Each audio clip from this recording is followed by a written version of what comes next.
Alrighty, let's get after it. 3/20/2026, 4:21 p.m.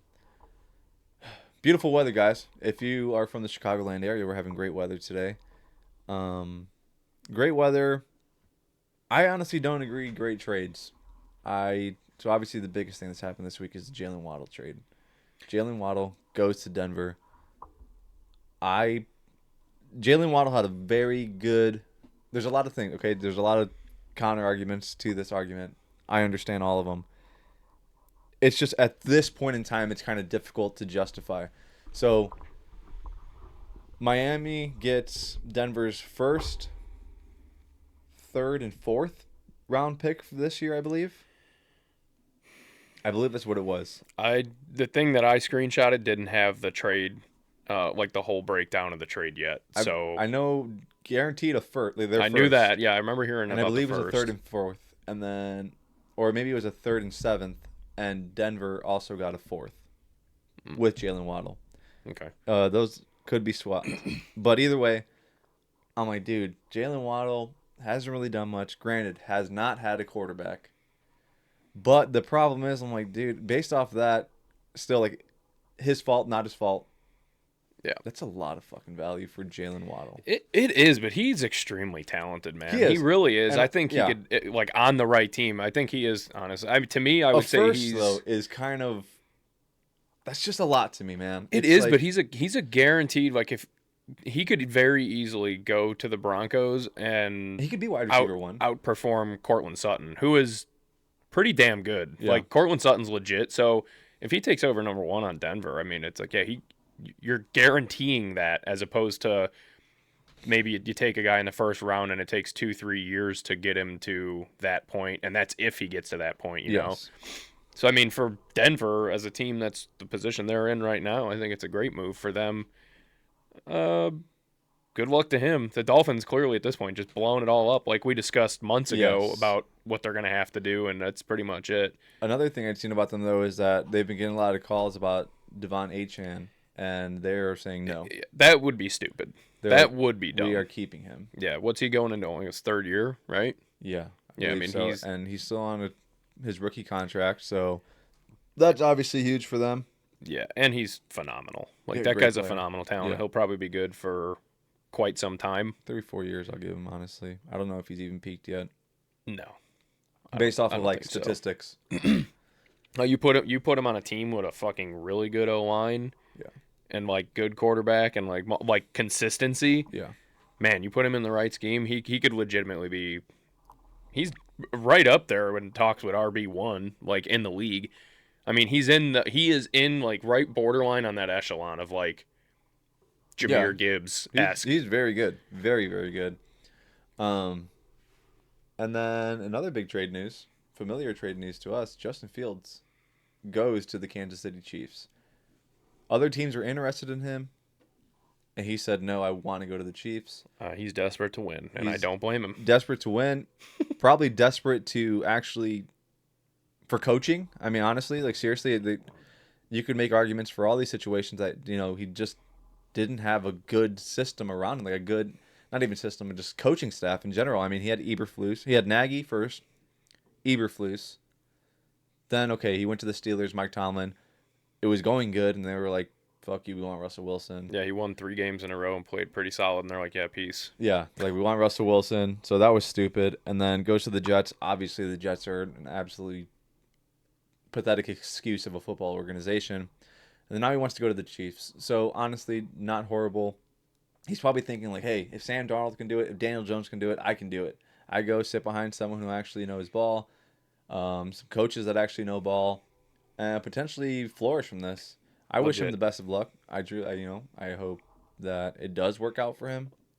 He's got a lot to... I think one big separator with him is, like, he's got a lot to turn around.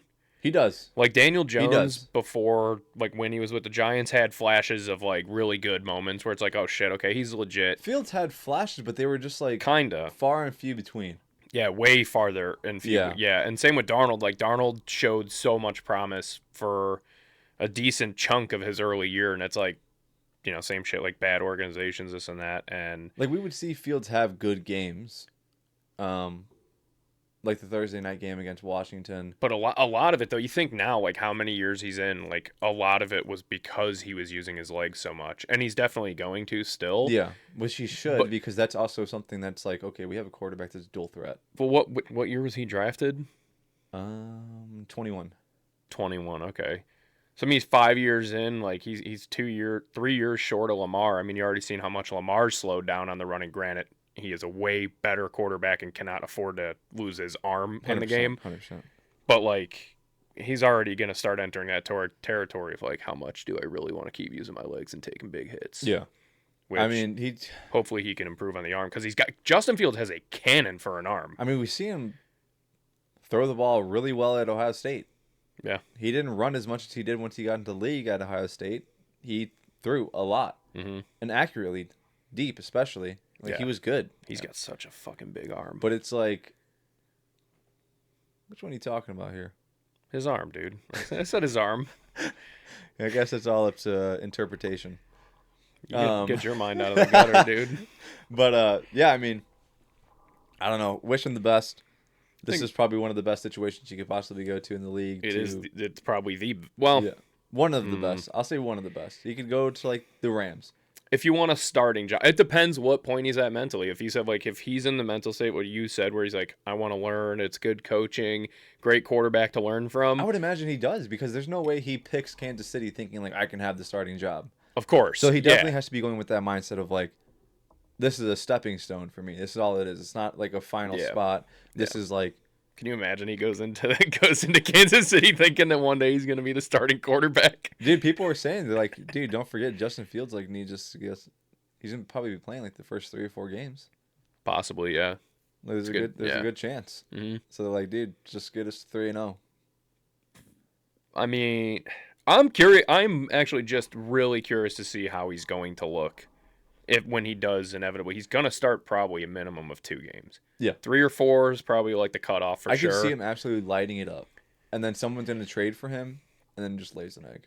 I could see him lighting it up too. I'm curious to see how his timing looks, because that is going to be such a big struggle. Granted, you have great speed out there, but like think of like the timing of how fast Rashee Rice and Xavier Worthy are, and then his lack of timing in the pot, like his lack of fucking timing on his throws is so far apart, that gap. They're gonna have to basically break that from him and be like, dude, you need to get rid of that run first mentality. Yeah, get rid of the fucking hitch. Get rid of fucking just it's read throw. Like get rid of the fucking ball. This could either send him out of the league or it could be a career resurgence for him. Truly. Yeah, it could be catastrophic or he could light it up. Yeah. I don't think there's like an in between. I think he's gonna like throw multiple interceptions. It's either boom or bust. Yes. That's literally it's like what's gonna happen. And this will be the deciding year, because this will be you can at least make an excuse like, okay, he was with the Bears while they were absolutely trash. He went to the Jets, or trash. Where was he before the Jets? Oh, you said the Steelers. That's right. Quarterback situation has just been ass. And it's like, so now you finally got the good coaching. This is it. This is your time to prove that you are still worthy, up for another job after this. And yeah, it is boom or bust for him. He'll probably be done after this, or just remain like a backup. He's gonna be like a Tyrod Taylor. Yeah, that just kind of floats around to 13 different teams and gets paid league min and just comes in for like 3 games a year. I mean, he made somewhat of a bag from the Jets. Sorry. Yeah, the Jet. Fucking $22 million, right? I don't know what his guarantee was. I think it was like $30 million guaranteed. That sounds right. Yeah. Pretty sure it was. I think it was like $30 million guaranteed. Sticking to New York, actually. Did see this. Oh, fuck. Sorry, I lost it. Jeez Louise, where'd it go? There we go. The Giants are signing Darnell Mooney. I did see that, actually. That's actually crazy. So I was actually kind of upset by that. I'm like, dude, like 1 year, $10 million? Yeah, I was. Mooney's legit, dude. No, I was upset by the fact that he went to the Giants. I'm like, damn. I'm like, man, the Giants are actually like might be doing something here. And I'm like, and it really sucks because I'm like, okay, we just got rid of DJ Moore. I'm like, I wouldn't have hated seeing, hey, Bears signing former Bears player Darnell Mooney on a 1-year deal like that. We have I'm like, no cap left though. No. We're down to like, it was like $200,000 worth of cap. Was like what I seen last week. So you can't even. It sucks though. I'm like, I like Darnell Mooney. I think he's good. I think the Falcons sucked, and he He's very talented. He clearly was a wide receiver 1 for them too. Like before, like Drake London really Yeah. started popping off. Like Yeah. it was Darnell Mooney down there. Him and Kirk Cousins had a little thing going at first when Mhm. they first got there. When they Yeah. first both got there, it was just like, yo, Darnell Mooney is actually pretty solid. Yeah. I did see, actually, speaking on Justin Fields and Darnell Mooney, I saw a like a video on Twitter. It was like one of those like random videos where it just like shows you like a random video on your feed, Mhm. and it was like, imagine running the perfect route and your quarterback overthrows you. And it was actually like, I'm like, damn, that was actually like a really clean route by Darnell Mooney. And yeah, Justin Fields overthrew him. I'm like, Classic. it sucks. It's classic tough. Bears football. Yeah, I'm like, that's a tough look. I love that move by the Giants. I'm still, like I said, I feel more solidified in my opinion that I think they're going to win the division this year. Dude, I mean, it's gearing up to it. Look, on paper, I would say it's hard to argue against that right now. Granted, will it actually work? I mean, we've seen things in the past where like, it's like, dude, this team's fucking nuts. Like, look at this team on paper. They look awesome. I mean, shout out the last year's Bears. I mean, Keenan Allen, Darnell Mooney, Romo Dunze. Is this the best wide receiver trio in the league? And Right. it's like, well, we fucking suck. Yeah. Yeah, that was a flop. Yeah. But then, I mean, that was basically just going off names. It's like, okay, we're thinking of, that was before we knew it, a DJ Moore that doesn't give a shit about this team, apparently. Or it seemed that way. Yeah. We have an 80-year-old Keenan Allen. And then, I'm not saying Keenan Allen, he still produced for us. Like, he actually still did pretty solid. And then a rookie, Roma Dunze, who we didn't know about anything yet. And then, yeah, I don't know. There's a lot. It was just, on paper, is what I'm saying. But Yeah. I do agree that, like, I think there actually will be a threat. They're a stacked ass team, and I do like, you know, we've seen the dynamic over the last few years, especially of like not first year coaching wise, but like first year coaching that specific team with like the Texans, Yeah, and C.J. Stroud, and then Jaden Daniels with the Commanders and Dan Quinn, and like how that unfolded. You got Ben Johnson with Caleb in his second year. But that was year 2, and I kind of think that it almost like bears better for the team that like Jackson Dart played a year and then got a different coach, which leans towards like they're probably going to stay on a good track as opposed to like the first year magic of like D'Amico Ryan, CJ Stroud. They go out, light the fucking world on fire, and it's like, oh, this team's gonna be Super Bowl bound within the next year. Yeah. And then they aren't. And then the Commanders, granted, I know Jaden Daniels got hurt and everything, and fucking all the injuries that the Commanders had, but like just same shit, just fell off a cliff. I think it almost bodes well for the Giants to be in the position they're in, where they were pretty mediocre last year. Get a new coach, a really good coach. The defense only gets better. The offense, they've added phenomenal pieces. They're going to have Malik Neighbors back now. They're going to have Cam Scadaboo back. Jackson Dart's going to be back to fully mentally healthy. Yeah.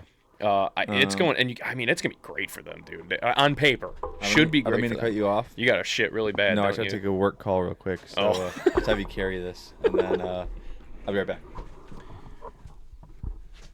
Drop it in the comments down below what you guys think about that Giants take. Because I think the Cowboys are actually going to pose a decent threat this year as well. I could really see that division kind of panning out if I had to guess. If I had to make an early prediction as of right now, before the draft even, I'm going to go out and say Giants take first. Then it's Cowboys are going to get second place, I think, in that division. I really do. I think the Eagles have a big drop-off this year, man. I really just...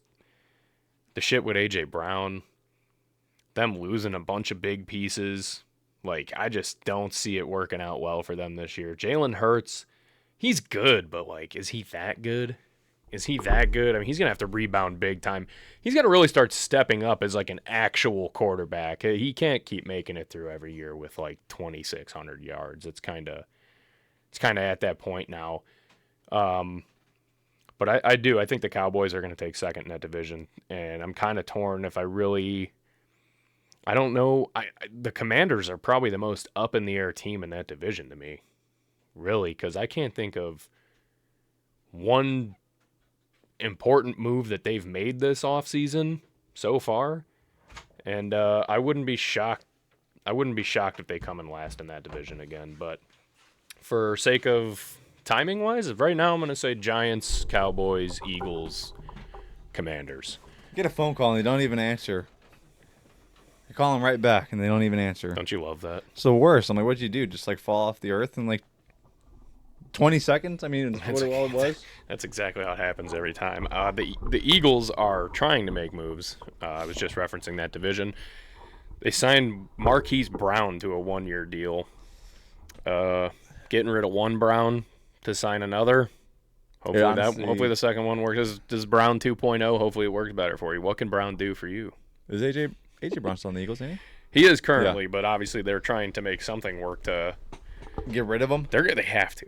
He's just that. They're not a good match. No, I mean, obviously there's just so much, I think, angst from both ends in that situation.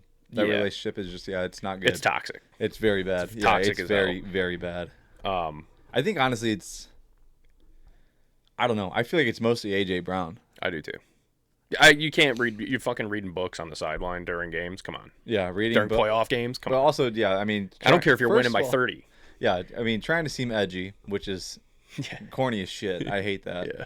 And then obviously we've also just seen his demeanor and his attitude. It's not good. No. Terrible look. I mean, it's just screaming at coaches, teammates. Just I don't know. Too much. Yeah. There's like the thing with like this is like I defended like when Travis Kelce got in Andy Reid's face the one time during that playoff game when he was fucking in his face. Was that during the Super Bowl? I think it might have been during the Super Bowl. I want to say it was. That's not right. When he like kind of like ran into him, like kind of like chest bumped him and was like yelling and shit. Understandable. It's a heated moment, high pressure situation. It's gonna happen. These athletes are fucking peak male performance. It's going to happen, but. AJ Brown, it's like it's just week after week after week of like him making comments in the media, him doing shit on the sideline, getting in the coach's face, getting in this guy's face, arguing with the quarterback, arguing with this guy, saying this shit online, saying that shit. It's like too much. Yeah, it definitely gets to for a team that's fucking winning a lot. Like for a team that's winning so much, it's clearly like because you want it to be about you, 100%, like not the team. And then the one game where they really fed him and solely him.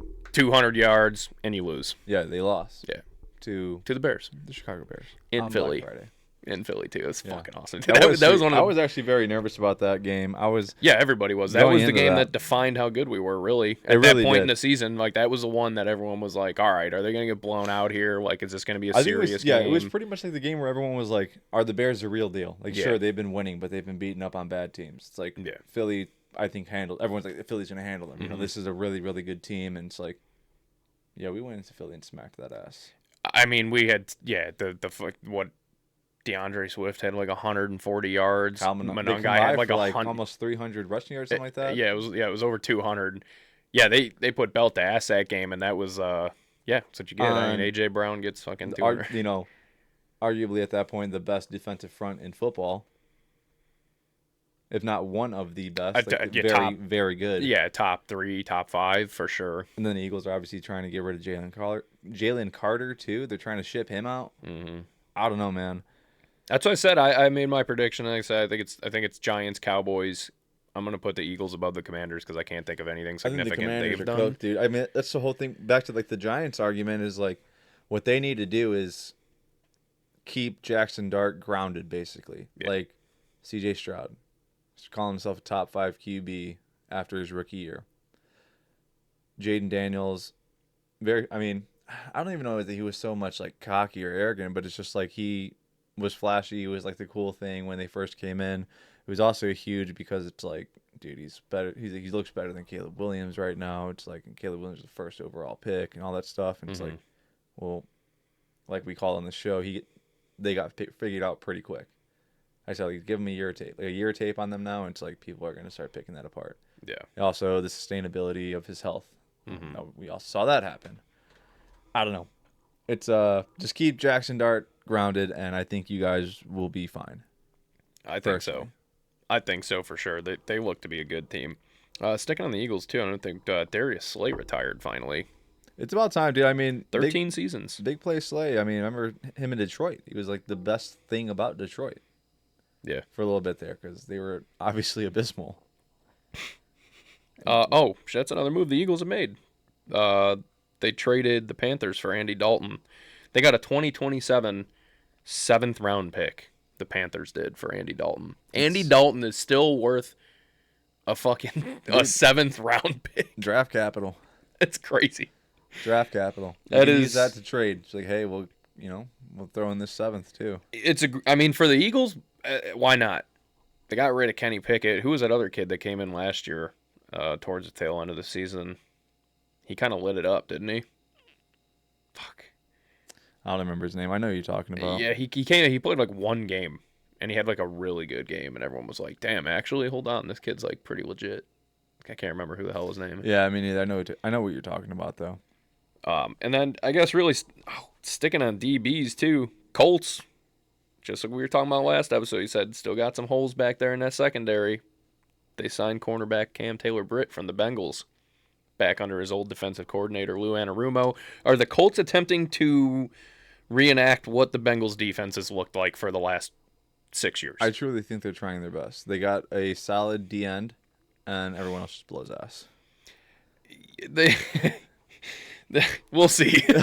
I don't think they blow ass. I am curious. At least they made a move, though. I am at least shocked, like at least happy they made a move. I was kind of shocked that they did, to be honest, because I'm like, I don't know how much money they got. I don't know how much draft capital they really got to mess around with. But not a lot. Obviously, we know that. They don't have 2 first-round picks for the next 2 years. Yeah, that's true. Tell you another big signing that I actually not big because he's kind of gone. Honestly, he's kind of fallen off a cliff really in like relevancy, but I think he's still got great hands as long as he could stay healthy, which is the biggest thing. But the 49ers signed Christian Kirk on a 1-year deal for $6 million. Dude, you guys need receivers. I mean, it's not the worst. It's like, sure, it's not the worst. Well, sure, you got Christian Kirk, Mike Evans, Ricky Pearsall, obviously, and then George obviously Kittle. still got Kittle, Juszczyk, CMC. Like, they're still kind of loaded. Like, again, Christian Kirk's got hands. They'll probably be, honestly, an 8 to 10 win team. They'll definitely still be playing for at least a wild card. Yeah.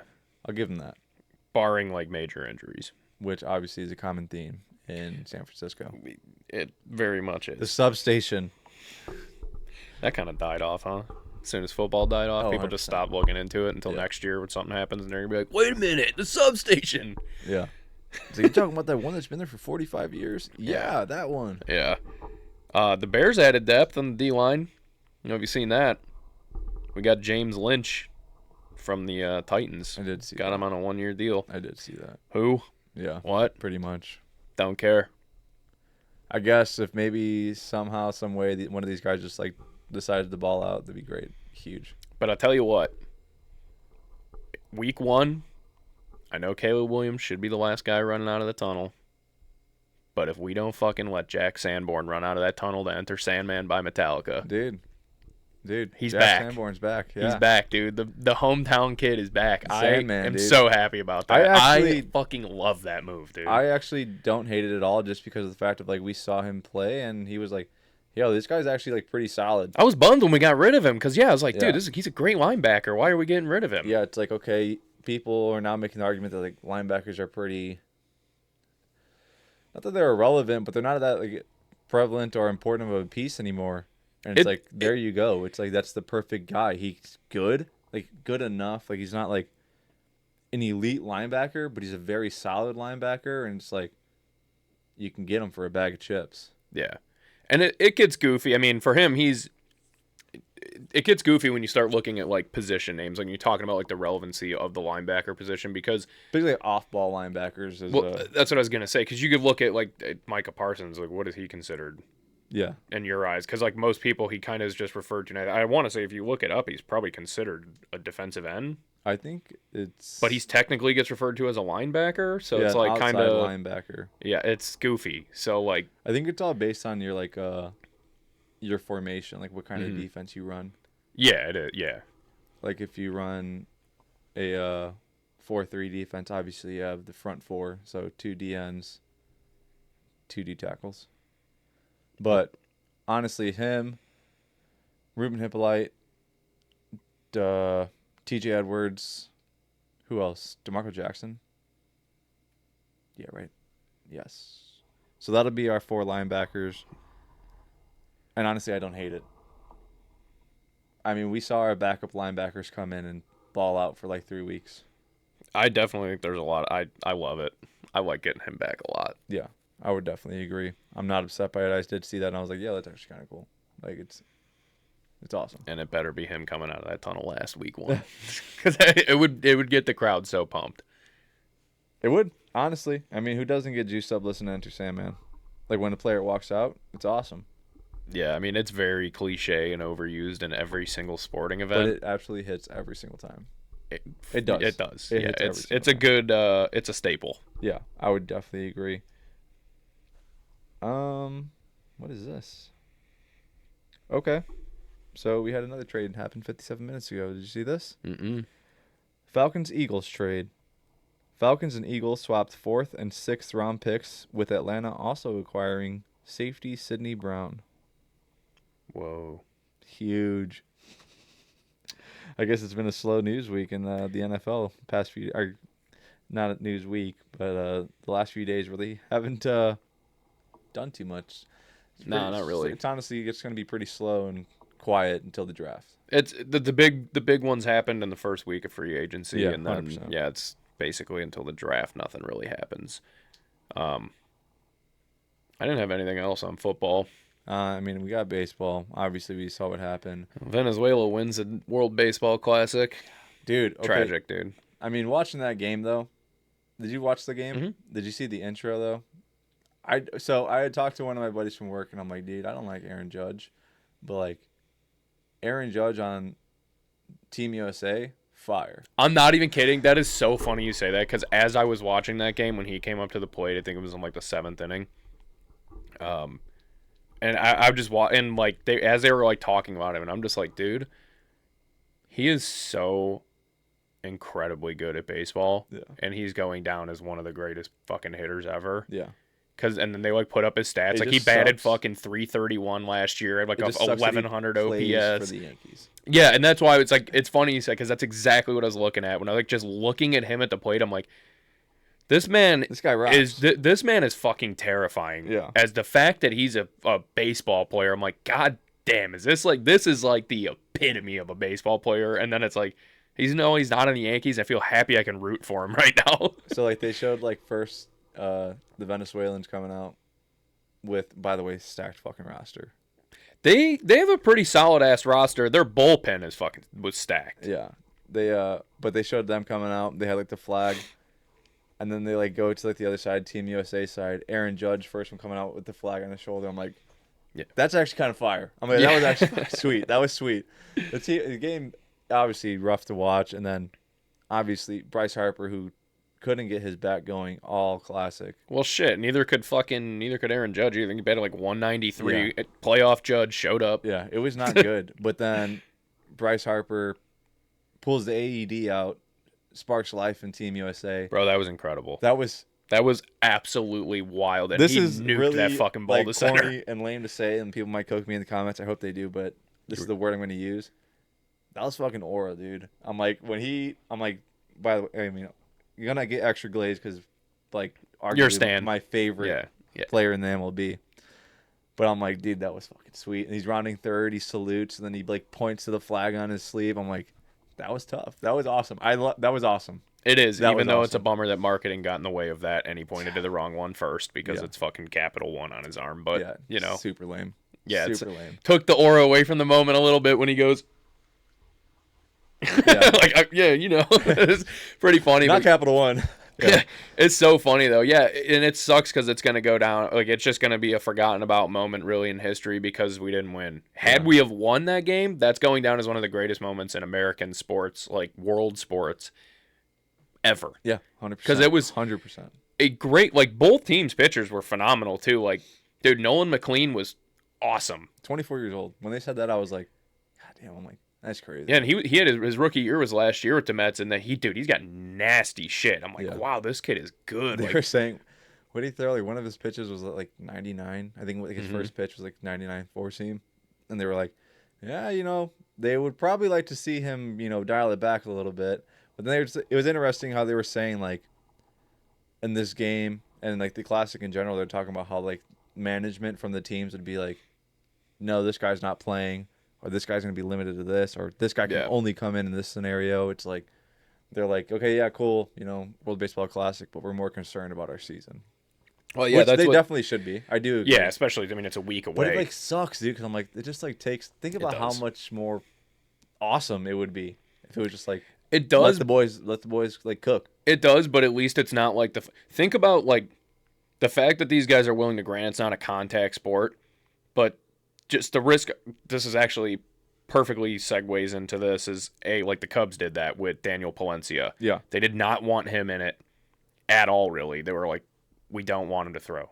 We do not want him. And then they were like, all right, on one condition. If he has one opportunity in the 9th inning to get the win, that's it. It's the only time you can use him. And that's the only time they got to use him. It came out perfectly for them. But, like, Seiya Suzuki. Okay, I'm getting the phone call again. Oh, my gosh. Dude, I'm sorry. I got to take it. Oh, I have, like, a mic. See this shit? Look at this. It's over. It's done. Oh my God. This guy's doing everything he can to fucking trash this show and just make it go right down the tubes, dude. He's trying to get you guys not to listen. I know it. Purposely getting a shadow ban, saying bad, nasty words on every episode. Now he's resorted to ripping the cord out of my microphone to get this thing to stop. Like, he's doing everything he can to hold it back, and I just want you guys to know that it's up to me and you to hit the like button, to share it, subscribe, comment on the episodes, let everybody know, friends, family, co-workers, acquaintances, whoever. Tell a total stranger about it. You never know. Maybe you'll make a new friend. But I'm just saying, we're here. We're working together here. This guy's trying to sabotage this. Might have broke my mic. I'm going to be so pissed, dude. Whatever. Geez, where were we? I hate to finish making my point without him here, because it was a little bit of news, but maybe he's almost done. I'll just share it with you guys first. See, we'll keep this between me and you. Seiya Suzuki strained PCL during the WBC. That's why teams don't want their players playing in it. Understandably so. But he should be back pretty quick. Like I said, did I say PCP? Did I say a strained PCP? I don't know what the fuck I just said. I might have said strained PCL. I don't remember what I said. Maybe you guys can comment down below and let me know. Oh, I hear footsteps. Watch the cord. Watch the cord. It's like a bowl in a china shop, dude. Jeez. I know. Well, we gotta get... Was that your gay lover? Yeah, something like that. The guy fucks me at work every day. Dude, guy, whatever, what was that you said earlier? Bend over and give him thank you squats. Yeah, give him thank you squats. Dude, that's why, I mean, yeah, I don't know. Whatever. It was a frustrating day, guys. But I was saying was Seiya Suzuki strained his PCL. God. That's like the reason teams don't want their players playing in it. But I will say, even though that's the case, and guys are limited to maybe a little less than what you would like to see out of a Paul Skeens or bigger names. I mean, Paul Skeens is dishing. At least they do it. Yes. Unlike the Pro Bowl. Because at least it's, even though it's before the season, injuries can happen, they don't wait until the fucking playoffs and do the classic. And then no Schwarber, no Harper, no Judge, Skeens would be fine because the Pirates would fucking never make the playoffs. But you wouldn't see any of those big guys where at least those guys still all played. So that's a plus. It's actually funny, too, though, because we've said that. But they also said that on the broadcast. They were talking about Skeens. They were like, hey, it's like, they like panned Paul Skeens. Like, I'm sure this guy wishes he could be pitching right now. But they're like, the Pirates need to do something. They need to figure something out, like start winning before he decides to walk. Mm-hmm. I'm like, yeah, kind of right, dude. Like, you got to do something around him, like to keep him there, to want him to stay there. Well, they have made some moves this offseason. They did. Nothing crazy impressive, but it's something at least. It is something. It's stepping in the right direction, I think, because they know they have a generational arm talent. They have legitimately to keep that. Yeah, and they know they can't afford to waste this time frame with No. him on that team because the fans are already so pissed with this organization over the last 10 years Yeah. that like they're at the point where like that we're not this shit ain't cutting it anymore. Yeah. They're actually done with it. And you have, like you said, a generational talent at pitcher, like a once in a lifetime 100%. pitcher. Yeah. If you don't fucking build around him immediately and spend some goddamn money, He's gonna go. you will never have fans again, and hopefully we can get baseball the fuck out of Pittsburgh. Did you see well, actually, well, first I'll say one thing I do like about the Classic that I think is, a good thing is like how Aaron Judge, Bryce Harper, like their bats were dead. I feel like this also gives those guys kind of a boost though too, where it's like they could find their bats sooner, potentially with this, because obviously it's real game experiences and stuff like that. Yeah, spring training, all that stuff, whatever. Yeah. But it's like this is like a kind of an up, in my opinion. I would imagine it would be. But I'd seen, going back to Paul Skeens, I'd seen a video, it was like an interview. One of his teammates was talking, like, that guy, he had a silver spoon the entire way up. He only had played 2 minor league games and came up right away. He's like, that's not true. He's like, I played more than 2 minor league games. And he's like, if he's got a problem with it, tell him to pitch better. I'm like, obviously it was like a joke. Yeah. Because they're friends. But I'm like, it was a joke, but it probably he's like trying to prove a point too. It's like, okay, well, maybe if you were better, you wouldn't have spent that much time. He's like, and then he had also said, the comment he made, he's like, I am a grinder. He's like, well, not like that, but like, I do grind. I am a grinder.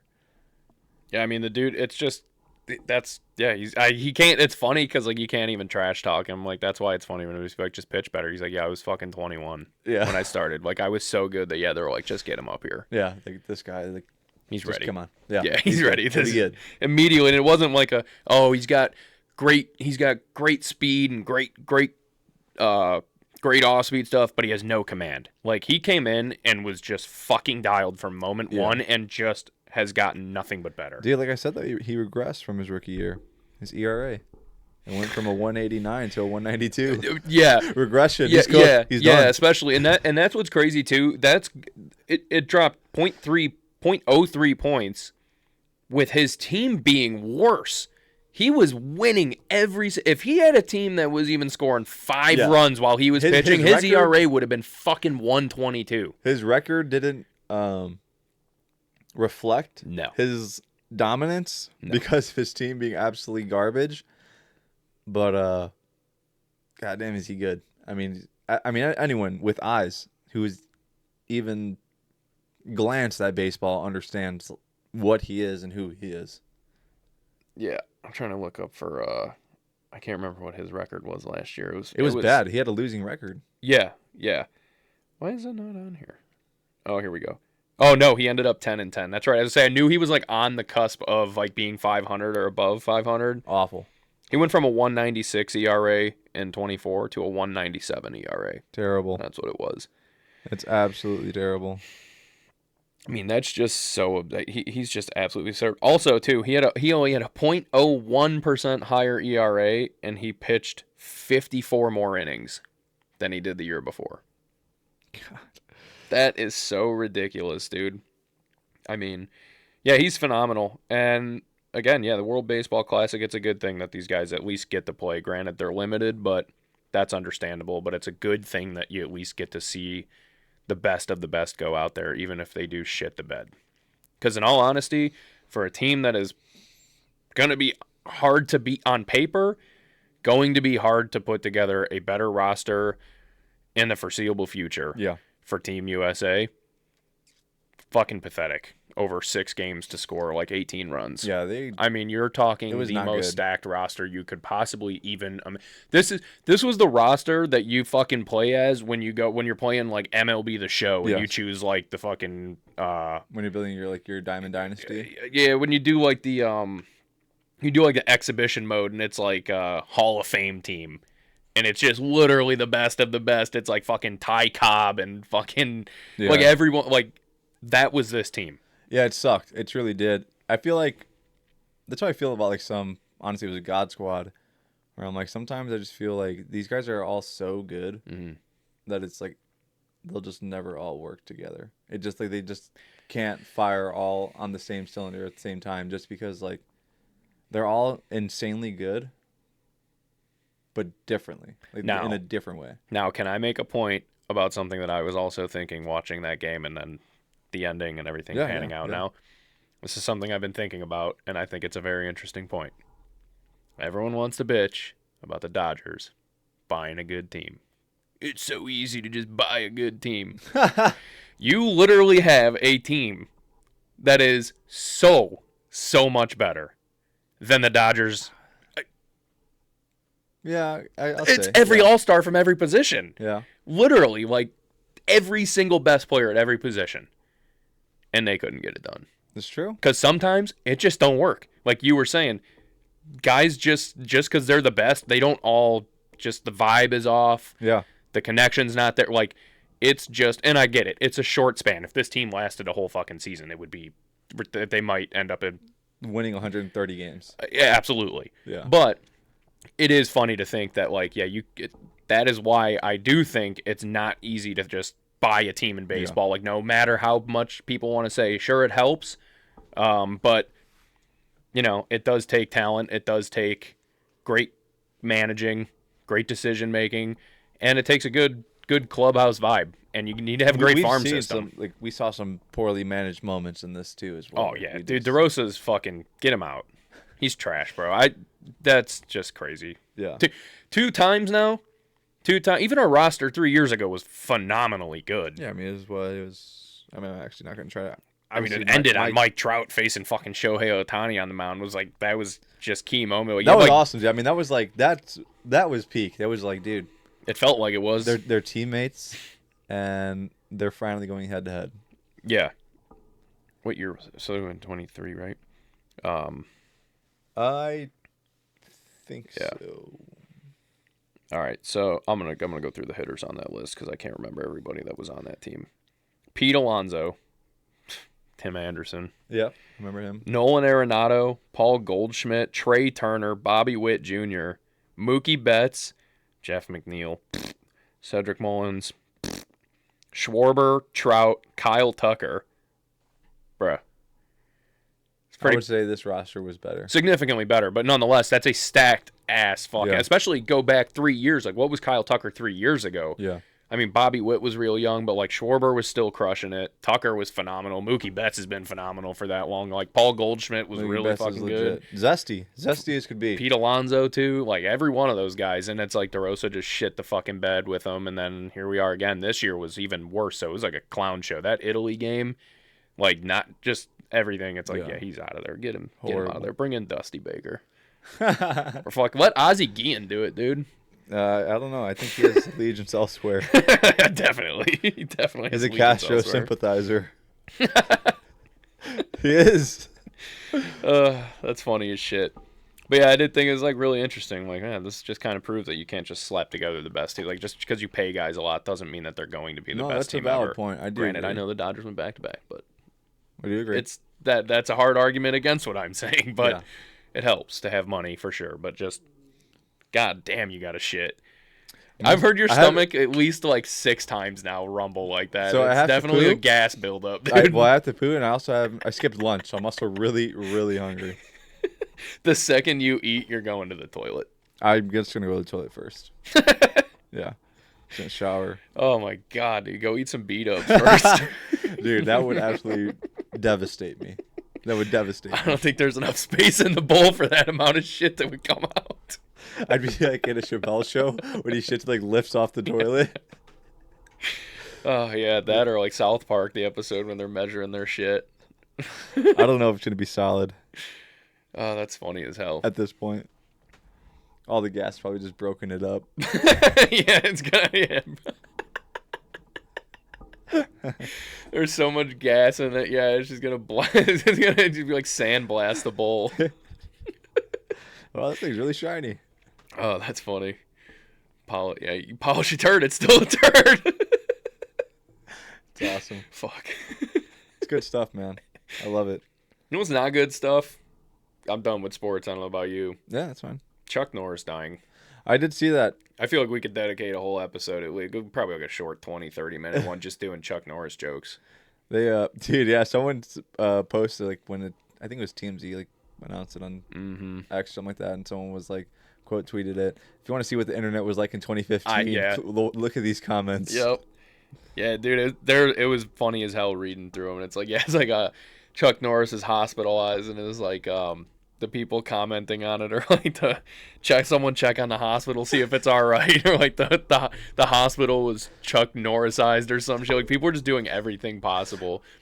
And then like obviously all the jokes today that just it was like what was it, 2 or 3 days ago that he went in? Or was it even? It might have been yesterday. Yeah, he was in Hawaii and like was hospitalized, and everyone's like, he's not in like good condition, and then just obviously passed away today.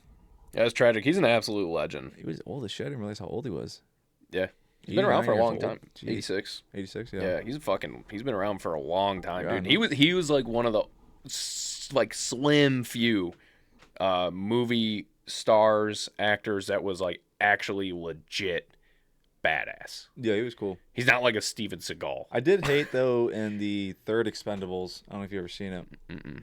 So Chuck Norris was in it, but then they had Clint Eastwood's song. So I'm like, whoa, Clint Eastwood, they're gonna like show him, and it's like Chuck Norris. I'm like, what the hell? I'm like, I don't know if I like that. But I mean, seen a video of Chuck Norris talking. He made his own Chuck Norris joke, which I think is hilarious that he also played into it. He was showing. You just got to. Yeah, you have to. So much. I mean, you just have to accept that you're the biggest badass like in the world, and it's just universally accepted. Yeah. But he was showing a reporter like a video or a picture of him with a tiger, and he's like, "Yeah, as you see there," he's like, "I was sitting there," he's like, "and I was petting it," and then he's like, "It started like it turned his head and was like started growling," and he's like, "The trainer just said like, just get up, back away slowly, and stay calm," and he's like. And so the tiger got up, and it backed away slowly. And then I'm like, that is so awesome. He just said it with like that little smirk he always had on his face. Chuck Norris is the shit. That is actually hilarious. Yeah, I'm like, you can't write shit better than that, dude. That's awesome. Yo, actually, have you seen this stuff that went on with Afro Man? It went fucking viral, and I'm so happy it did. You had to have seen something on it. I didn't even know that. I was like, what? I didn't even know that was like a thing. Me neither. Not until like the trial started. Basically, it was just like a bunch of like satire against this. It's so funny. This like police officer chick. She takes him to court. Multiple officers. He wrote a song about every single officer that was in his fucking house that night. So long story short, if anybody didn't know, Afro Man's house got raided like 3 years ago by the police. They just kicked his door down in the middle of the night. They broke a bunch of shit in his house. Allegedly took money, I think. Pointed guns at him and his kids. Like, just fucking cut his security cameras. The female cop did. Little heavier set blonde woman. And then for the last 3 years, he has been putting out albums, writing songs named after them, talking shit on them, and using the security footage he had of them in his house in the music videos. They're hilarious. If you the context of it is what makes them funny. I haven't seen them, so I have to look them up. They are funny. Again, with context. If you just listen to him, you'd be like, this is kind of dumb. But knowing what he was doing is so much funnier. And then the trial lasted 2 days. It was absolutely hysterical listening to every one of those officers get on stage. So the trial also was not him suing the police department that wrongfully kicked in his door and had no charges or anything to put against him because he was completely innocent of everything, and they had basically was like the wrong guy. Yeah. The police department, the officers sued Afro Man for defamation and shit like that, and pain and suffering because of the songs he was making and shit. So they all had to go on trial and testify for every single thing. So obviously the evidence is getting brought in, and they sat there to like every person that went up on the trial they played the song that was about them. Yeah. And they had to sit there in a quiet courtroom and listen to fucking Afro Man rap a song talking shit about him, and he's sitting there in an American flag suit with American flag song. I mean, dude, it was the most epic shit, and it's so fucking funny listening. Talking about like Lick 'em Low, Lick 'em Low. Lisa was the one cop's name. The one cop was called Lemon Pound Cake. And he just goes on and on calling him every type of name in the book, and it's so funny. And the one cop, he went up there and testified, and he's like, the lawyer's like whatever it's called. I'm trying to blank on the fucking term here. You know, like questioning him, whatever. Yeah. I'm forgetting the actual term. And he's asking, he's like, so what part of the song made you upset? And he's like, well, there's multiple parts. He's like, so is it the part about your receding hairline? Is it him calling you a dumb dipshit? And the cop's just staring at him, and he's like, no, hold on. And he starts looking through it. And he's like, meth head ass wouldn't trust his ass with crack. And he's like, so that's what you're saying ruined your life? He's like, well, not just that. It's multiple other things have made my life miserable. And there was another cop that he wrote a song about how he's fucking the cop's wife. And this cop's like, you know, my life's been very different the last few years because of this. And he's like, how so?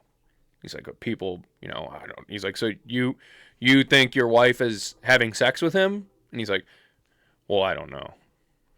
And it was the most baseless argument they could have ever had, and they just got so embarrassed. It's so funny, dude.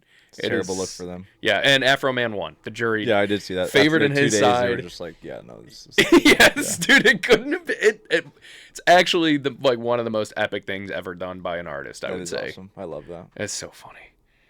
It's great. It's awesome. But yeah, that was all I had. Alrighty. Well, I'm gonna go relieve this pressure build up. As usual, guys, thank you for listening. We appreciate it. Don't forget to share, like, comment, follow, subscribe, rate, and review wherever you can. We'll see you on the next one. Remember what I said. Thanks.